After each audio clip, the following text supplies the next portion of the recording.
سألتم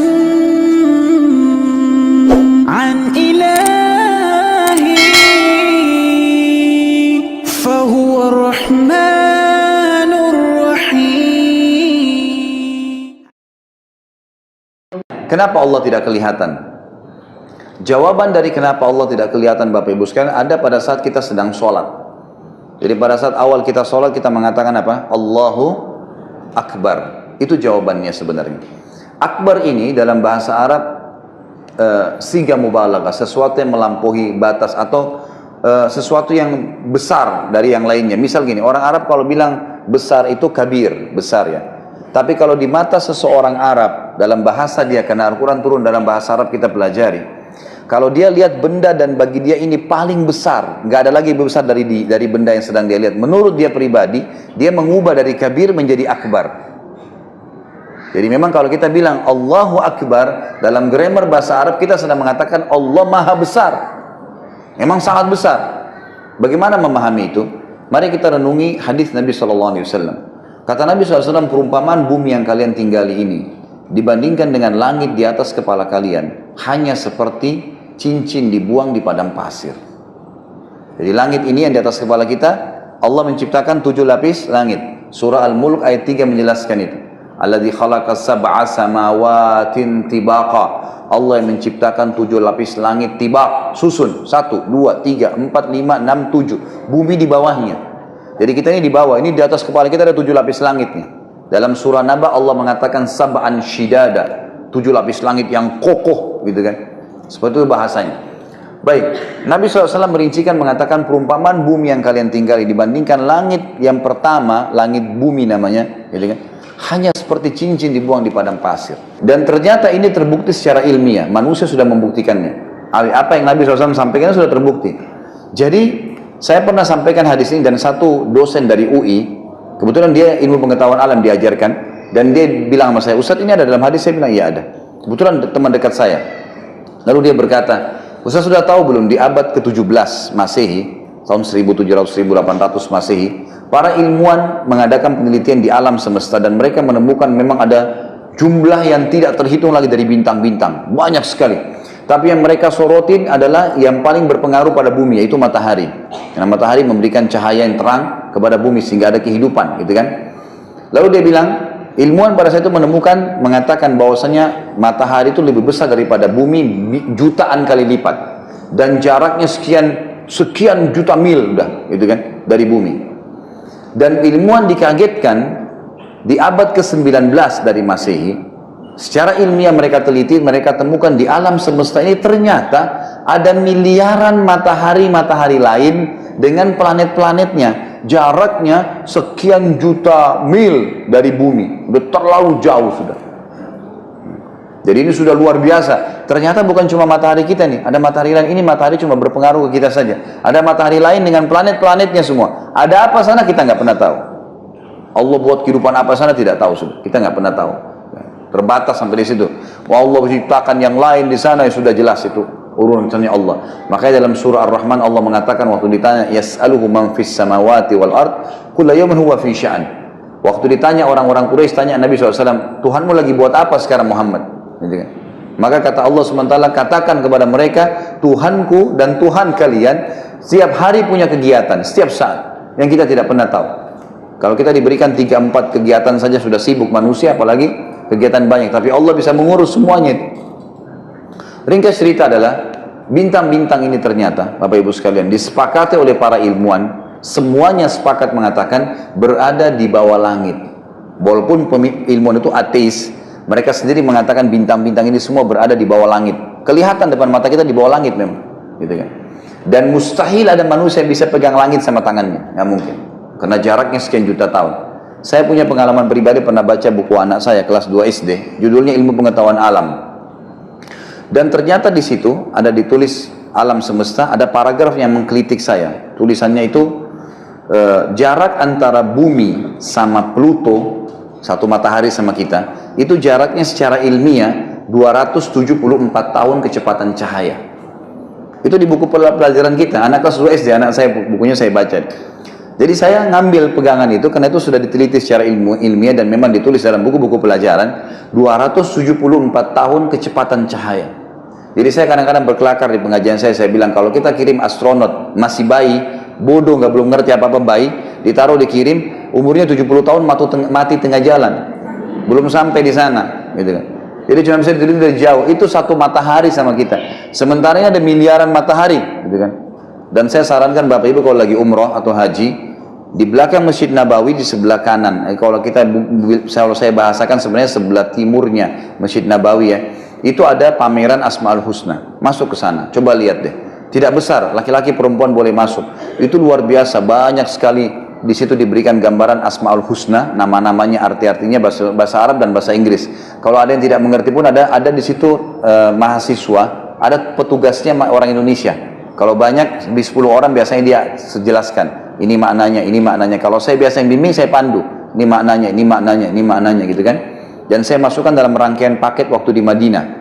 Maka nanti di dalam sekali di ujung itu akan ada layar touchscreen besar, ada beberapa kita bisa lihat cuplikan-cuplikan durasi 2 menit, 3 menit, bagaimana ciptaan-ciptaan Allah, gunung-gunung, hewan-hewan, keajaiban yang luar biasa. Terus ada satu seperti spanduk besar ya, itu ada ilustrasi matahari.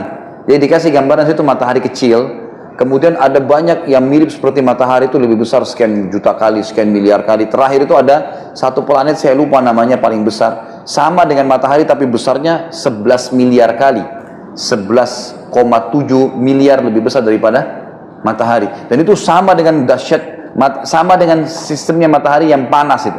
Matahari jadi kecil, jadi kayak titik.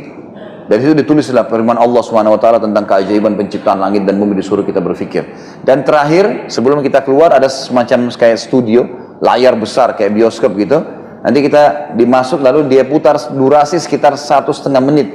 Kita berdiri situ lalu diperlihatkan kalau seandainya ditarik nih untuk melihat bagaimana kecilnya bumi kita, ditarik kamera dengan jarak, nanti di sebelah kanan sebelah kiri kita ada angka digital yang bergerak. Ini kalau 1 kilo jaraknya dari Masjid Nabawi, ada orang lagi mengaji diperlihatkan, ditarik sekilo. Bagaimana besarnya, bagaimana jadi kecilnya masjid dan orang itu.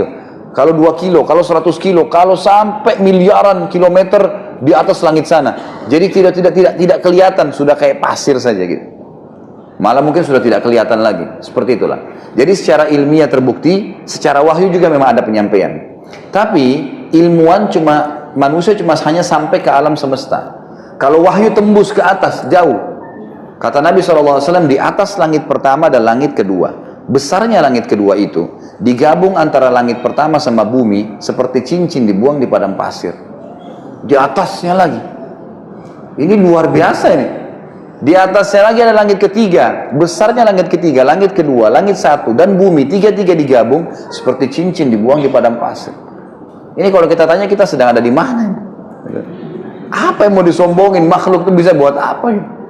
Langit keempat di atasnya, langit ketiga, 2, 1, 3 lapis langit dan bumi digabung sebanding langit keempat seperti cincin dibuang di padang pasir, gitu kan?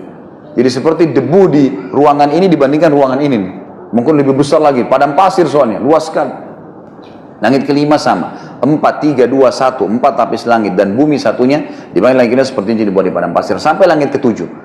6, 5, 4, 3, 2, 1 6 lapis bumi, 6 lapis langit dengan 1 bumi, 7-7-nya dibanding langit ketujuh seperti cincin dibuang di padang pasir. Dan langit yang luas itu tidak ada batasnya lagi di pandangan manusia, penuh dengan makhluk Allah yang bernama malaikat. Makhluk Allah malaikat ini yang Allah jadikan sebagai tangan-tangan tanda kutip, tangan kanannya Allah, ditugaskan turunkan hujan, ngurus lautan, ngurus gunung, ngurus pohon, ngurus manusia, kasih rezekinya, tiupkan ruh, cabut ruhnya, segala macam aktivitas yang sudah Allah jadikan ini, itu malaikat-malaikat. Dan kata Nabi SAW dalam hadis Bukhari, waktu saya sedang dimi'rajkan ke langit menerima sholat, saya menembus 7 lapis langit itu, dan demi zat yang ubun-ubunku dalam genggamannya, tidak ada tempat di langit ukuran 4 jari manusia kecuali ada malaikat yang sedang sujud atau ruku. Dalam hadis lain dikatakan, pantas langit mengeluarkan suara seperti induk unta yang kesakitan atau mencari anaknya, karena tidak ada tempat ukuran 4 jari manusia di langit kecuali ada malaikat yang sedang sujud atau ruku. Penuh dengan malaikat. Berapa jumlah mereka nih, gitu kan? Contoh saja, setiap manusia punya pendamping 3 malaikat. Ada malaikat yang mencatat amal baik, amal buruk, dan ada malaikat pendamping, namanya malaikat hafazah, penjaga. Kalau jumlah manusia sekarang populasinya 7,3 miliar Bapak Ibu sekalian. Sekarang ini yang saya dapatkan 7,3 miliar. Kalau setiap manusia ada didampingi dengan 3 malaikat, satu catat amal buruk, satu amal baik, satu amal buruk, satu yang mengawasin dia, mengontrol, menjaganya, gitu kan. Kayak kalau dia mau jatuh tiba-tiba diingatkan, dia niat bangun tidur malam dibangunkan oleh malaikat tersebut, dia memang yang menjaganya. Namanya hafazah, gitu kan.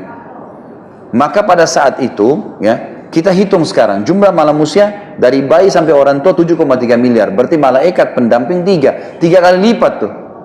Berapa jumlah malaikatnya? Gitu. 20 sekian, gitu kan?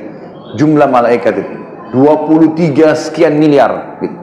Jumlah malaikat itu cuma yang mendamping kita, belum yang menurunkan hujan, belum yang menjaga lautan, belum yang menjaga gunung-gunung, belum. Bukankah Nabi SAW pada saat keluar dari kota Taif dan orang menolak dakwanya, lalu kata Jibril, hai Muhammad, telah datang kepada saya malaikat yang ditugaskan jaga gunung-gunung, tinggal kau perintahin aja nih, dihancurin semua nih gunung-gunung, hancur semua kota Taif dan Mekah. Ada penjaga gunung, malaikat, dan semua itu dijaga malaikat. Kebodohan manusia kadang-kadang datang kepada syaitan, datang ke gua, bersemedi, minta-minta, ini karena kebodohan dia. Jin ini dibawa manusia derajatnya, dibawa manusia. Makanya dari 124 ribu nabi itu tidak ada satupun dari jin, nggak ada, semua manusia. Mereka cuma ikut sama manusia. Jadi jangan sampai manusia minta tolong sama jin, itu nggak mungkin. Allah sengaja tidak membuat kita melihat mereka supaya jangan, nggak usah interaksi, nggak usah ngobrol, nggak usah berteman, nggak usah nikah, nggak usah makan sama-sama. Kalau datang usir. A'udzubillahi minasyaitonirrajim. Nah, ada orang bodoh datang minta-minta lagi, gitu kan. Makanya saya bahasakan dukun-dukun itu bukan orang pintar, orang tidak pintar. Orang tidak normal, jangan dibilang paranormal. Ini persepsi yang salah ini. Akhirnya orang anggap, oh, orang hebat tuh pintar didatangin. Itu bodoh. Orang-orang ini bodoh karena datang kepada jin-jin dan syaitan yang lebih rendah daripada dia. Manusia khalifah, pemimpin, gitu kan. Mereka minta tolong pada ini. Semua ini salah. Ya, ibaratnya orang yang dukun-dukun ini, mereka tidak paham kedudukan mereka sebagai manusia. Mereka datang, anak kuliah, cerdas, gitu kan. Dia kuliah, lalu ada anak kecil, anak SD lewat. Lalu dia sakit kepala, dia tanya anak SD, saya sakit kepala, obatnya apa dek? Kata anak SD itu, minum kencing saya kak. Bodohnya dia bilang, baik sini kencing kamu, saya minum. Karena kan dukun gitu, ditipu sama syaitan. Bersemedi 3 hari di gua, seminggu. Awalnya syaitan gak berani sama dia tuh, karena tahu ini manusia, pemimpinnya. Tapi karena dia bodoh, bersemedi, gak makan, gak minum. Kata syaitan ini bodoh bener. Setelah seminggu keluar suaranya, kau mau apa? Saya mau ilmu kebal, saya mau begini. Syaitan suruh apa? Minum darah, minum kencing, makan kotoran. Kasih bodoh, gitu kan? Kebodohan ini, ditipu oleh syaitan. Makanya tidak boleh, gitu kan? Tidak boleh. Baik, malaikat-malaikat ini semua memenuhi langit. Dan kata Nabi SAW dalam hadis Bukhari yang lain, di langit ke-7 ada Baitul Ma'mur, sebuah rumah seperti Ka'bah tempat tawaf malaikat. Ada 70 ribu malaikat, tiap hari tawaf masuk di situ dan tidak akan pernah keluar lagi. Maksudnya Allah musnahkan, Allah ganti dengan yang lainnya. Jadi jumlah yang sangat luar biasa, gitu kan, banyak sekali. Di atas langit ke-7 ada namanya Sidratul Muntaha. Dan Sidratul Muntaha ini besarnya kata Nabi SAW digabungkan antara 7 lapis langit dan bumi, 8-8-nya hanya seperti cincin dibuang di padang pasir. Di atasnya lagi Sidratul Muntaha ada sebuah lautan.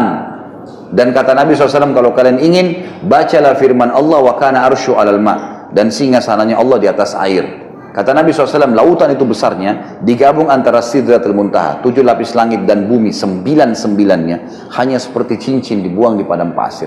Jadi kita, langit ini, malaikat-malaikatnya, semuanya seperti cincin dibuang di padang pasir. Di dalam lautan, jadi lautan yang luas kita cuma debu semuanya, di langit-langit, bumi, semua makhluk-makhluk ini seperti itu saja. Dan di atasnya ada arsy-Nya Allah, singgasana. Dan kata Nabi SAW, arsy-Nya Allah besarnya digabung antara lautan tadi, Sidratul Muntaha, 7 lapis langit dan bumi, 10-10-nya hanya seperti cincin dibuang di padang pasir. Dan Allah di atasnya akbar, Allah maha besar. Jadi Allah tidak kelihatan karena terlalu besar, nggak bisa dijangkau oleh mata manusia, gitu kan. Kita lihat saja matahari sekarang dalam terik begini, mata kita bisa rusak, padahal itu kelihatan. Bagaimana dengan yang lain, dan penciptanya Allah Subhanahu Wa Taala. Jadi Allah tidak akan, karena Allah terlalu besar. Dan saya yakin Bapak Ibu sudah hafal ayat untuk ngusir syaitan. Ayat apa itu? Ayat kursi. Baik. Ayat kursi ini Bapak Ibu sekalian, ayat artinya informasi. Kursi artinya bukan tempat duduk kayak saya duduk ini. Kursi dalam bahasa Arab artinya pijakan kaki raja di singgasana. Jadi singgasana itu kalau ada pijakan kaki untuk naik ke atas, itu bahasa Arabnya kursi. Jadi ayat kursi artinya informasi tentang pijakan kakinya Allah di singgasananya. Coba apa yang sering kita baca? Wasi'ah kursiyuhu samawati wal ard. Wasi' artinya telah menutupi. Kursiyuhu, pijakan kakinya dia saja di singgasananya, as-samawati wal ard, seluruh langit dan bumi. Tiap saat kita baca. Wajar kalau baca itu hancur setannya. Wajar sekali, gitu kan? Menceritakan tentang pijakan kakinya Allah saja di singgasana. Sudah seluruh langit bumi tertutup, apalagi Allah Subhanahu wa taala. Dan melihat Allah ini bukan cuma kita tidak melihatnya, tapi semua nabi-nabi juga tidak ada yang melihatnya. Makanya Nabi SAW dalam hadis Bukhari ditanya oleh Aisyah, awal waktu menikah sama Nabi, Aisyah bertanya, "Ya Rasulullah, apakah anda waktu mi'raj ke langit ketemu, menerima perintah sholat, ketemu Tuhan anda melihatnya?" Kata Nabi SAW, "Allah itu cahaya, di atas cahaya bagaimana saya bisa melihatnya?" Memang nggak kelihatan. Kita akan melihat Allah kapan? Nanti di akhirat. Kata Nabi SAW dalam hadis Bukhari Muslim, kalian akan lihat Tuhan kalian pertama kali. Semua kita akan lihat dalam bentuk cahaya yang terang seperti bulan purnama di malam Lailatul Qadar. Nah, karena inilah juga ulama mengatakan Lailatul Qadar itu walaupun bukan pertengahan bulan, di akhir bulan, bulannya terang, gitu kan? Biasanya kan pertengahan bulan saja kayak sekarang ya. Maka ini enggak, di akhir bulan pun itu. Dalam bentuk cahaya, tapi belum bisa kelihatan fisiknya. Cuma orang sudah tahu ini adalah Allah Subhanahu wa taala. Dan Allah akan kelihatan pertama kali hanya di surga bagi penghuni surga saja. Orang kafir dan orang yang masuk neraka, munafik, syirik, musyrik tidak akan lihat Allah selamanya. Tapi mereka sudah tahu Allah pada saat itu. Kata Nabi SAW, kalau semua penghuni surga sudah masuk ke dalam surga, termasuk orang-orang yang orang-orang fasik, orang muslim yang ada dosanya, yang sudah dibersihkan dosanya dulu. Jadi di neraka itu tinggal orang yang kekal, musyrik, munafik, atau orang kafir. Itu semua masuk, kekal. Semua sudah keluar, termasuk orang yang maksiat yang sudah bersih dosanya. Kata Nabi SAW, Allah mengumpulkan penghuni surga, lalu berkata kepada mereka, apakah kalian sudah puas dengan apa yang saya berikan? Tapi ini masih dalam bentuk suara. Mereka sudah masuk surga, belum lihat Allah, gitu kan? Maka mereka mengatakan, iya ya Allah, nikmat apa lagi yang kami inginkan setelah engkau selamatkan kami dari neraka dan kami bisa masuk surga. Kenapa mereka berkata ini? Karena penghuni surga bisa lihat penghuni neraka bisa lihat penghuni surga.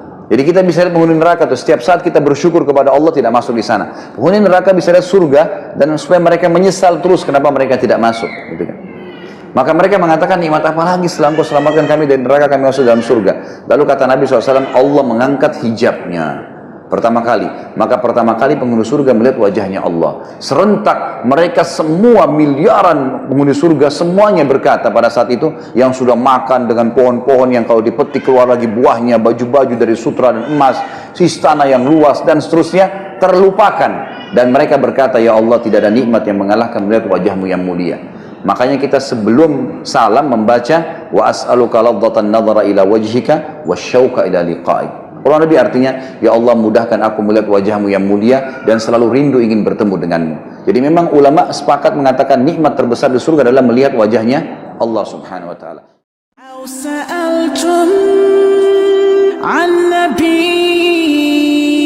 عن نبي فهو إنسان